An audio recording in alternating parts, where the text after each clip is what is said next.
Hello, and welcome to episode 4 of The Process. On today's episode, we'll be talking about the song Octavical, which is the third song from the EP. We'll be looking at the story behind it, how I put it together, and some of the interesting one instrument, because this entire piece is one instrument. One instrument and three notes, actually. But yeah, Octavical, episode 4. Let's get on to it. Like in the previous episodes, where I've recorded them in different rooms, in this one, we're recording in my bedroom, which is, it's a decent sized room. There is quite a bit of stuff in here, so it's going to be quite a dead sound, which is quite ironic because the single instrument used to create Octavical is the Aztec death whistle, which is a skull-shaped clay whistle found in back in the day in Mexico, which apparently some people believed it was used in war, because if you ever heard the sound of an Aztec death whistle, it's quite uncomfortable to listen to, and I can imagine thousands of those coming at you would be quite intimidating.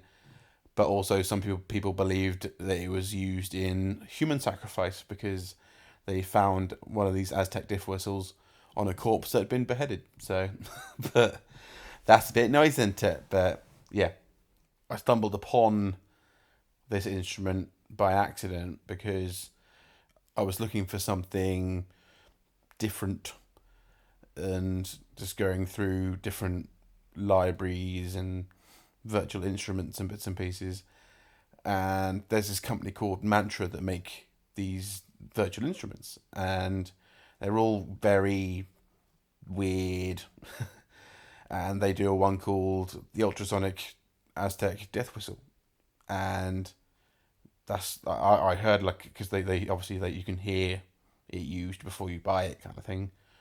And it was just exactly what I was looking for that time, just to sort of make something a bit dark, make something a little bit otherworldly. So once I'd got the sound, I then set about writing something, and I liked how different the different octaves, as you went up the octaves, the sound of the death whistle changed dramatically.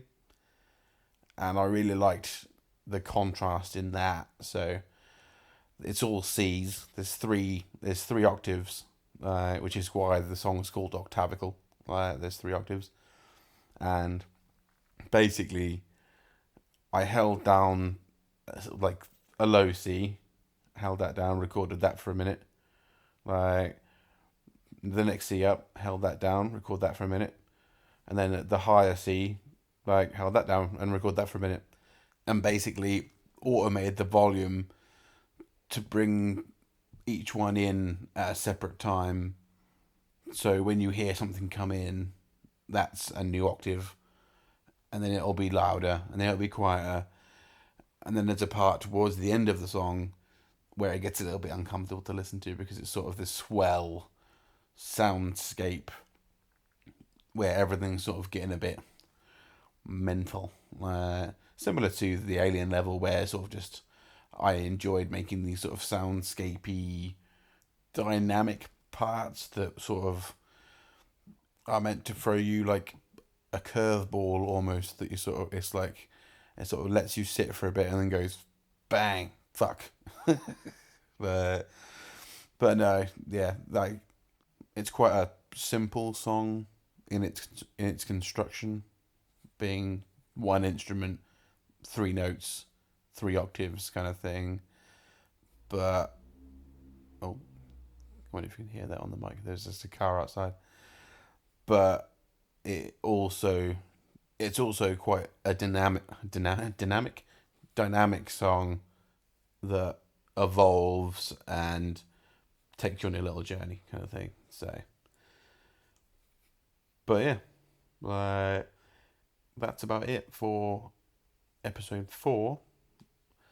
Coming up, coming up in the next episode, episode 5, which is default.